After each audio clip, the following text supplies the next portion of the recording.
como vocês estão? Meu nome é Maria Eduarda, eu curso Biologia na UFJF e sou bolsista do Programa de Iniciação à Docência, o PIBID. O Programa Institucional de Bolsas de Iniciação à Docência, o PIBID, foi fundado pela Portaria Normativa número 38, de 12 de dezembro de 2007, e é fomentado pela Coordenação de Aperfeiçoamento Pessoal de Nível Superior, a CAP. O PIBID visa contribuir para a formação dos docentes tanto de estágio inicial quanto de formação continuada. O programa oferece bolsas para alunos de licenciatura que têm interesse em trabalhar na área de educação básica, tanto no ensino médio quanto no ensino fundamental. Na aula de hoje, nós vamos falar sobre evolução. Eu não sei se você de casa chegou a ver, mas eu também fiz uma aula sobre a origem da vida. E essa aula é uma continuidade daquela aula, tá bom? Como eu já havia dito, a grande restrição da hipótese autotrófica era a evolução. E eu não tinha explicado muito sobre a evolução naquela aula, porque eu ia fazer essa aula aqui. Nessa aula, nós vamos falar sobre as evidências da evolução, nós vamos falar sobre teorias evolutivas, sobre conceitos, e por aí vai. Na aula anterior, eu falei para vocês o que era o criacionismo. Mas a gente também pode chamar o criacionismo de fixismo. Por quê?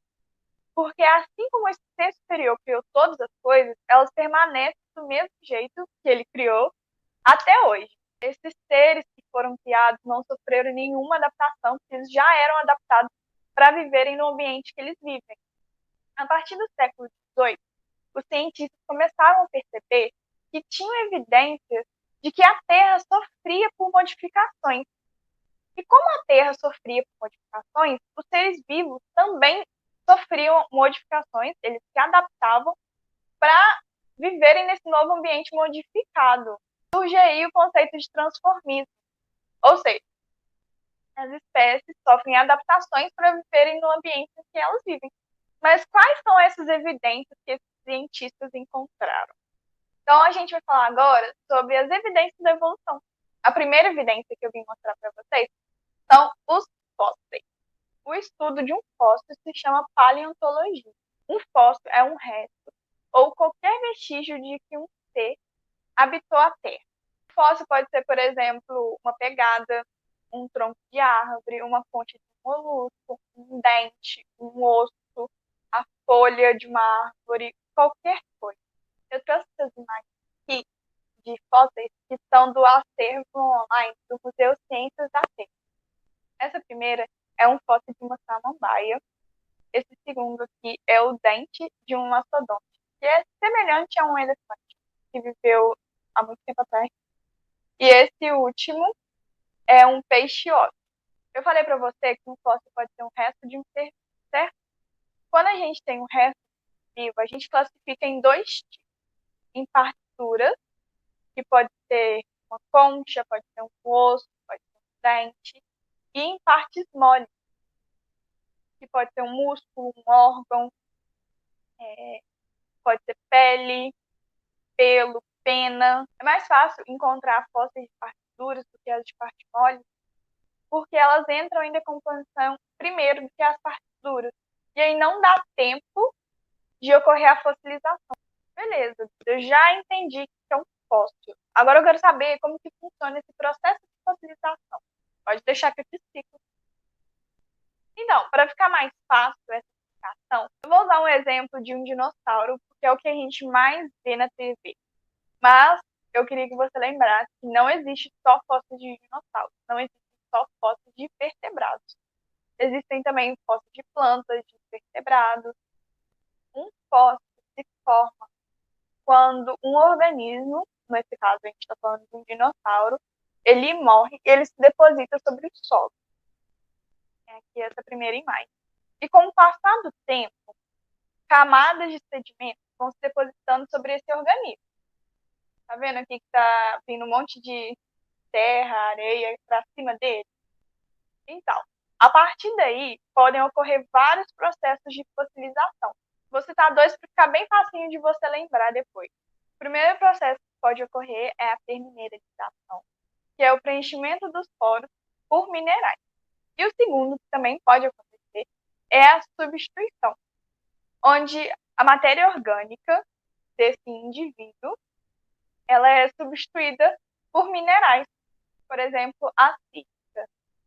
Como eu já falei anteriormente, um fóssil pode ser uma concha, uma folha, um osso, pode ser qualquer coisa. E se eu te disser que existe caso de um fóssil inteiro, tipo de um animal inteiro, com órgão, com pele, com pelo, é o que aconteceu com os mamutes na Sibéria, que foram congelados. E assim, o fóssil ficou inteiro. Vou te mostrar uma fotinha dele. Fotinha de um mamute, um filhote, que foi fossilizado por inteiro. Ele ainda tem os órgãos internos, ele ainda tem o que ele comeu no dia que ele morreu. Ele ainda tem pelos. Muito bonitinho. E também há fósseis de insetos. Esse daqui é um fóssil de uma abelha que está fossilizada em âmbar. E aí, você sabe me dizer como que a gente fala qual é a idade do fóssil? A idade de um fóssil é estimada através de uma técnica que se chama datação radioativa. Você vê isso mais especificamente na sua aula de química. Mas aqui eu vou tentar te passar uma ideia de como funciona essa técnica, tá bom? Essa técnica mede os elementos radioativos presentes no solo ou no próprio fóssil. Esses elementos, eles sofrem um processo de decaimento espontâneo na natureza e eles dão origem a outros elementos radioativos. O termo meia-vida é a contagem desse decaimento. É o tempo necessário para que metade desse elemento se transforme em outro. Ou seja, os pesquisadores veem a quantidade e a proporção desses elementos e conseguem nos dizer qual é a idade de um fóssil. Então, a gente fazer uma questão sobre o fóssil, só para deixar o conteúdo fixado. Essa questão é da Faculdade de Ciências Médicas da Santa Casa de São Paulo.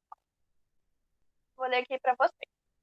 Os fósseis nos mostram evidências de A. Seleção natural agindo sobre os seres menos aptos. B. Sucessão de seres vivos no decorrer do tempo e suas modificações. C. Oscilações nas frequências gênicas das populações. D. Polimorfismos que facilitam a evolução. E letra E. Mutações ocorridas nas populações. Eu vou te dar um tempinho para pensar, hein? E aí, já sabe a resposta? A resposta certa é a letra B. Com o estudo dos fósseis, nós podemos dizer quais características esses indivíduos possuíam. A gente pode relacionar esses indivíduos com grupos mais derivados, estabelecer relações entre muitas outras coisas. Falando um pouquinho agora sobre anatomia comparada, se você comparar a anatomia de alguns animais, você consegue estabelecer relações. Por exemplo, a asa de uma ave, de um pássaro, a pata de um cachorro, o braço de um humano, a nadadeira de uma baleia, anatomicamente, elas são muito semelhantes. Indicam pra gente que esses animais têm algum ancestral em comum. Uma padronização e semelhança das estruturas anatômicas, elas não ficam apenas nas estruturas do esqueleto. Existem também diversos exemplos de outros sistemas que são semelhantes.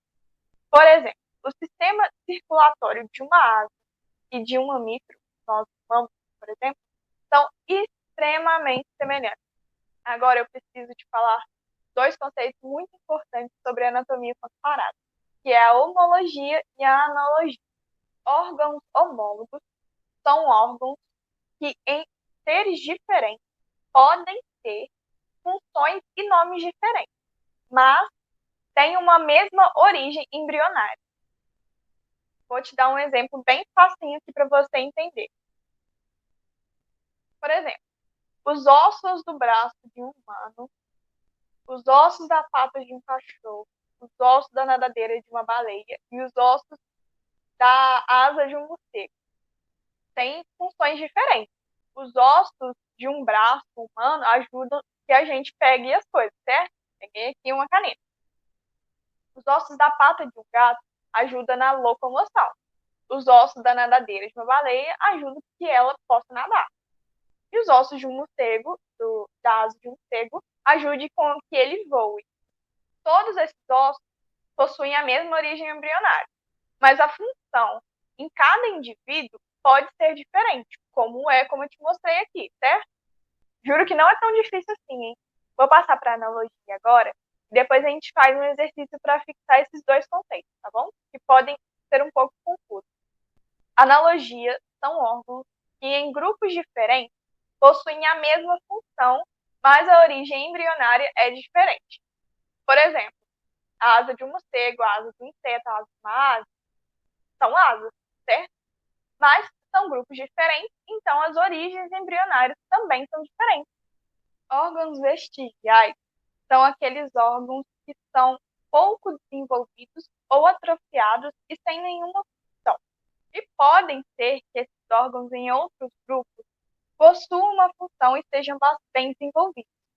Por exemplo, na nossa espécie, nós possuímos um osso no final da nossa coluna vertebral que se chama cóccix. Esse ossinho aqui, ó. E o cóccix é um vestígio de uma cauda, que a gente consegue observar em outros vertebrados e nos grupos próximos ao nosso. Aqui está o exercício que eu falei para vocês que eu ia trazer, para ficar bem facinho de entender os conceitos de analogia, homologia e órgãos vestigiais. Vou ler aqui o exercício para vocês, da Universidade do Estado de Santa Catarina. Órgãos que exercem as mesmas funções em espécies diferentes, mas que possuem origem embrionárias distintas, e órgãos ou estruturas atrofiadas sem função evidente, são chamados, respectivamente, de letra A, órgãos análogos e órgãos homólogos. Letra B, órgãos vestigiais e órgãos homólogos. Letra C, órgãos homólogos e órgãos vestigiais. D, órgãos análogos e órgãos vestigiais. Letra E, homólogos e órgãos análogos. Vou dar um tempinho para você pensar, hein? E aí, já sabe a resposta certa? Eu acho que você deve ter ficado entre as opções C e D, porque nas duas, a última opção são órgãos vestigiais. E aqui no enunciado do texto, ficou muito claro que se tratavam de órgãos vestigiais, certo? Porque são estruturas atrofiadas sem função evidente. Então, órgãos vestigiais. Na primeira parte, onde fala que órgãos que exercem a mesma função em espécies diferentes, mas que possuem origem embrionária distinta, são órgãos análogos. A resposta certa é a letra D. Vou passar aqui rapidinho de novo com vocês os conceitos, hein? Órgãos homólogos são que em espécies diferentes possuem funções diferentes, mas origem embrionária igual. Órgãos análogos são em espécies diferentes possuem a mesma função, mas diferente origem embrionária. E órgãos vestigiais são estruturas atrofiadas e sem função evidente. Quando nós estudamos a embriologia de diversos vertebrados, a gente vê que nas primeiras fases do embrião existem muitas semelhanças com os outros grupos, o que sugere que esses animais possuem um ancestral em comum. Fica claro aqui nessa imagem que os primeiros estágios embrionários são muito semelhantes e que as semelhanças vão se perdendo com o avanço da gestação. Eu aposto que se eu tampasse essa segunda e essa terceira linha aqui e te perguntasse qual animal era qual, no primeiro estágio embrionário, você teria muita dificuldade para me falar. Então, gente, essas foram algumas das evidências da evolução que eu quis citar aqui para vocês. Existem diversas outras, mas aqui eu não quis dar enfoque para a aula não ficar muito extensa. E agora a gente vai falar sobre as teorias evolucionistas. A gente vai dar destaque aqui para o lamarckismo, o darwinismo e o neodarwinismo. Jean Lamarck foi um biólogo francês e um dos primeiros a defender a ideia do transformismo, ou seja, que os seres, ao passar do tempo, eles se modificavam. Em 1809, ele lançou um livro chamado Filosofia Zoológica, onde ele tentava explicar como esses mecanismos de transformação funcionavam. Dentro das ideias do livro, houve destaque para duas leis, que ele chamou de Lei do Uso e Desuso e Lei da Transição de Características Adquiridas. Primeiro, eu vou explicar para vocês no que consiste essa lei, e depois eu vou dar um exemplo muito conhecido de como essas leis funcionavam. Para Lamarck, as alterações no ambiente geravam a necessidade de adaptação. Assim, com o ambiente alterado, o ser vivo teria como consequência, um novo hábito, que poderia, por exemplo, gerar uso mais intenso de um órgão, que causaria uma hipertrofia ou desuso de uma outra parte do corpo, que causaria atrofia. Assim, uma espécie se tornaria mais adaptada dependendo do uso ou desuso de certas partes do corpo. Já para a lei de transmissão das características adquiridas, para Lamarck, essas características adquiridas pelo uso e desuso de certas partes do corpo, elas eram transmitidas para os descendentes através da reprodução. Agora vamos para o famoso exemplo das girafas. Lamarck usou o pescoço da girafa para tentar explicar essas leis que ele tinha dito. Para ele, os ancestrais da girafa tinham os pescoços igual nessa primeira imagem aqui. Aí houve uma modificação no ambiente em que a comida rasteira ficou um pouco escassa. E assim, as girafas tinham que esticar o pescoço para tentar pegar as folhas das árvores nas partes mais altas.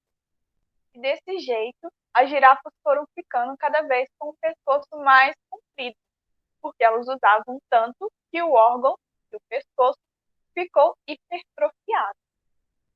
E assim, a característica pescoço longo foi passada de geração em geração até as girafas ficarem como elas são hoje, com o pescoço bem compridão.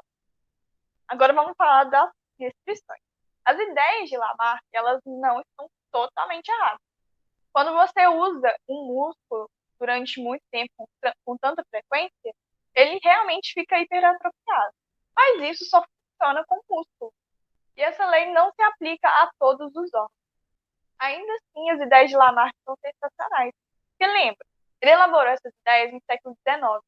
E pensar em transformismo, onde o fixismo era predominante, era algo muito revolucionário. Outro ponto de restrição, além da lei do uso e desuso, que não se aplica a tudo, é o fato de que nós hoje sabemos que características adquiridas apenas no fenótipo de um indivíduo, ela não é transmitida para os seus descendentes. Vou te dar um exemplo muito fácil para você entender. Uma pessoa que tem uma tatuagem, ela adquiriu essa característica no fenótipo dela. Quando ela tiver um filho, essa característica não vai ser transmitida. Não, a criança não vai nascer com uma tatuagem também. É a mesma coisa aqui. Se uma mãe pintar o cabelo de rosa durante a gestação, ela que está adquirindo essa característica. Ela está adquirindo essa característica no fenótipo dela, não vai influenciar na gestação e muito menos no bebê. O bebê não vai nascer com o cabelo cor-de-rosa.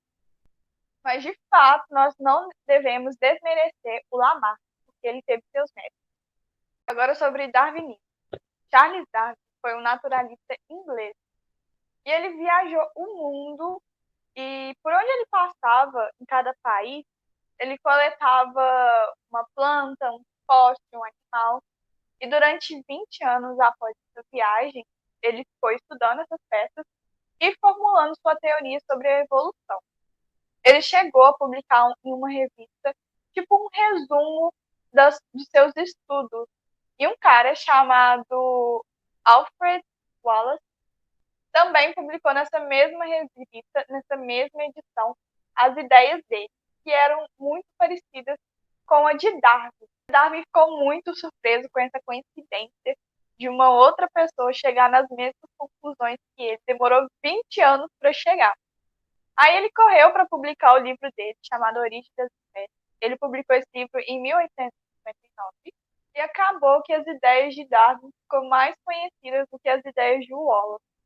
E agora que a gente sabe mais ou menos o contexto, vamos para as ideias que Darwin desenvolveu. O darwinismo tem como ponto principal a seleção natural. E o Darwin foi influenciado por um cara chamado Thomas Malthus, que ele diz basicamente que as populações e a quantidade de alimentos crescem em proporções diferentes. E essa desproporção, ela gera uma luta pela vida.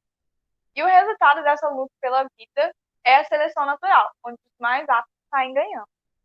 Darwin também considerou que algumas características podem ser benéficas para um indivíduo. Elas podem contribuir para a sobrevivência e até mesmo para a reprodução. Já indivíduos com características desfavoráveis teriam dificuldade na hora da reprodução. população, deixando menos descendentes e teriam dificuldade também na sobrevivência. Desse modo, o meio onde esses indivíduos vivem iria selecionando características favoráveis para a sobrevivência da espécie ao longo dos anos e descartando as características desfavoráveis. O Darwin também usou o exemplo da girafa para tentar explicar suas ideias. Darwin disse que os ancestrais das girafas tinham pescoços de tamanhos variáveis. E com a escassez de vegetação na feira, as girafas que tinham pescoços mais longos, elas conseguiam ter acesso às folhas que tinham nas árvores mais altas. E assim, com elas se alimentando, ela se tornava mais forte e ela deixava mais descendentes com o pescoço mais comprido. Já os indivíduos com os pescoços mais curtos, eles eram extintos porque eles não conseguiam ter energia para se alimentar e nem para se reproduzir. E essa característica não era passada entre as gerações. E ao longo do tempo, as girafas que tinham pescoços mais longos passavam essa característica, e é por causa disso que as girafas atuais têm os pescoços mais longos. Agora que eu falei para você de Lamarck e Darwin, vamos falar um pouco da diferença entre as duas teorias. Lamarck considera que as características são adquiridas porque o meio impõe. Já Darwin acredita que as características já existentes são selecionadas pelo meio. Em outras palavras, para Lamarck, o meio é quem causa a variação. E para Darwin, o meio apenas seleciona a variação. Eu queria ressaltar um ponto importante, de que o Darwin não conseguiu explicar como surgem as características e nem como elas são transmitidas entre as gerações. E essa resposta só veio um tempo depois. Mas antes de falar dessa resposta, vamos fazer outro exercício para fixar o conteúdo, tá bom? Essa questão é da Universidade Federal do Vale de São Francisco. Vou ler aqui para vocês. Considerando diferentes hipóteses evolucionistas, analise as afirmações abaixo e as respectivas justificativas. O gafanhoto é verde porque vive na grama. Seguindo esse raciocínio, por viver na grama, o gafanhoto passa a produzir pigmentos verdes que o ajudam a se confundir com o ambiente, passando essa característica para os descendentes. O gafanhoto vive na grama porque ele é verde. Segundo esse raciocínio, por ser verde, o gafanhoto fica protegido dos predadores. Consequentemente, pode gerar descendentes, os quais transferem sua característica. As afirmações 1 e 2 podem ser atribuídas respectivamente a Lamarck e Darwin, Page, Weinberg e Lamarck, Pasteur e Redi, Spallanzani e Cook e Opara e Miller. Essa tá muito fácil, né? Porque eu acabei de falar para vocês. A resposta é a letra A. Você viu a diferença da primeira afirmação para a segunda? Então, a gente já está indo para o finalzinho da nossa aula, eu prometo que não vai demorar muito. Sobre o neodarwinismo, ela também é chamada de teoria sintética da evolução. Como eu acabei de dizer, o Darwin não conseguiu explicar como as variações das características funcionavam e nem como elas eram passadas de geração para geração. Essa explicação foi dada só no século XX com os estudos de Mendel. Ele é considerado o pai da genética. Com o aprofundamento do conceito de gene, foi possível determinar quem são os verdadeiros causadores das variações, que são as mutações e as recombinações gênicas. Eu queria abrir um parênteses para explicar essa chave, porque é o Darwin e o Mendel, eles estão montando o quebra-cabeça da evolução.